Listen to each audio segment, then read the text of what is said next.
اگر آپ کا رب آپ سے ناراض ہو اور استغفار سے بھی کام نہ بنے تو اس کی مخلوق کو خوش کرنے کی کوشش کریں۔ رشتے تو ہمیں اسی روز مل جاتے ہیں جس دن ہم اس دنیا میں آتے ہیں، لیکن ان رشتوں سے محبت تب بھی ملتی ہے جس دن ہم اس دنیا سے چلے جاتے ہیں۔ مسلمان کسی سے نہیں ڈرتے، اگر یقین نہ آئے تو خالی مسجدوں کو دیکھ لو۔ زندگی پھر بچپن کی طرح کبھی نہیں مسکرا سکتی، چاہے آپ مٹی جمع کریں یا کھلونے خریدیں۔ ہر تباہی کے لیے کسی کی بد دعا ضروری نہیں ہوتی، کسی کا صبر بھی آپ کو تباہ و برباد کر سکتا ہے۔ کہتے ہیں کہ رزق عورت کے مقدر سے اور اولاد مرد کے مقدر سے ہوتی ہے، لیکن دور نے کیا پلٹی کھائی ہے، مرد اولاد نہ ہونے پر عورت کو چھوڑ دیتا ہے اور عورت رزق نہ ہونے پر مرد کو چھوڑ دیتی ہے۔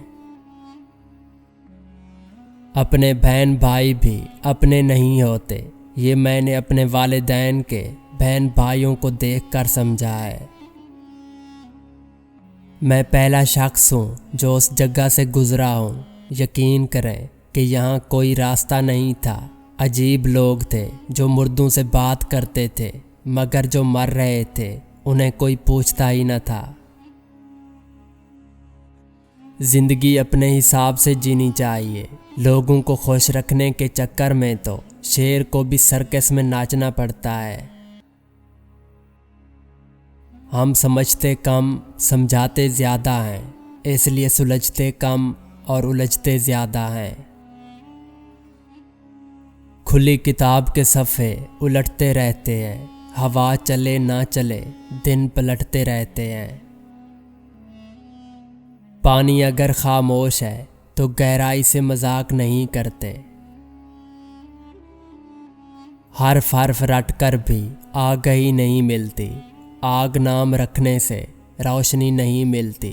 آدمی سے انسان تک آؤ گے تو سمجھو گے کیوں چراغ کے نیچے روشنی نہیں ملتی۔ بے شک زندگی پر غور کر کے دیکھ لیں، یہ رنگین خیالوں کے سوا کچھ بھی نہیں ہے۔ ہم سب کے اندر ایک مولوی چھپا ہوتا ہے جو تب ظاہر ہوتا ہے جب ہم دوسروں کو گناہ کرتے ہوئے دیکھتے ہیں۔ عقل مند جب بوڑھا ہوتا ہے تو اس کی عقل جوان ہو جاتی ہے۔ ہمیشہ جوڑنے کی کوشش کیجیے، توڑنے کی نہیں۔ دنیا میں سوئی بن کر رہیے، کینچی بن کر نہیں، کیونکہ سوئی دو کو ایک کر دیتی ہے اور کینچی ایک کو دو کر دیتی ہے۔ یادداشت میں صرف وہی چیز باقی رہ جاتی ہے جسے ہم بھلانا چاہتے ہیں۔ بے بسی اتنی بری چیز ہے کہ کبھی کبھی ایک لمبی سانس لینے کے علاوہ آپ کچھ نہیں کر سکتے۔ ضمیر انسان کے اندر خدا کی بہت دھیمی مگر واضح آواز ہے۔ عقل مندوں اور صاحب دل لوگوں پر عورت غالب ہوتی ہے، جبکہ جاہل اور اکڑ پن لوگ عورت پر غالب ہوتے ہیں۔ ذہنی ہار آدھی موت ہوتی ہے اور شاید دنیا کے کافی لوگ اسی موت مر چکے ہیں۔ کسی روز زندگی سے مہلت لے کر اپنے اندر بھی ترتیب دیں، نہ جانے کیا کیا الجھا پڑا ہوگا۔ سامنے والے کی طرف سے اگر بہت دیر تک جواب نہ آئے تو دستک دے کر پوچھ لیجئے کیا وہ زندہ ہیں۔ اگر وہ زندہ ہیں تو یقیناً آپ وہاں مر چکے ہیں۔ صحیح وقت پر کروا دیں گے حدوں کا احساس، کچھ تالاب خود کو سمندر سمجھ بیٹھے ہیں۔ آگ بھی کیا غضب کی چیز ہے، باتوں سے بھی لگ جاتی ہے۔ مردانگی ایک فن ہے جو سارے مردوں کو نہیں آتا۔ نسوانیت ایک ذوق ہے جو ساری عورتوں کے پاس نہیں ہوتا۔ جب فن ذوق کے ساتھ ملتا ہے تو زندگی جنم لیتی ہے۔ گرگٹ نے مفت کی بدنامی بٹوری ہوئی ہے، انسان سے جلدی کوئی رنگ نہیں بدلتا۔ پھر کہیں بھی پناہ نہیں ملتی، محبت جب بے پناہ ہو جائے۔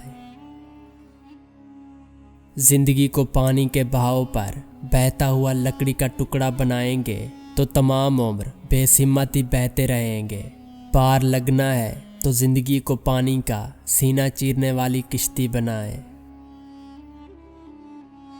زبانوں کے پیچھے مت چلو، کوئی تمہیں ایسی کہانی نہیں سنائے گا جس میں وہ خود غدار ہو۔ کائنات کا پہلا گناہ نہ شرک تھا نہ کفر، پہلا گناہ تھا میں اس سے بہتر ہوں۔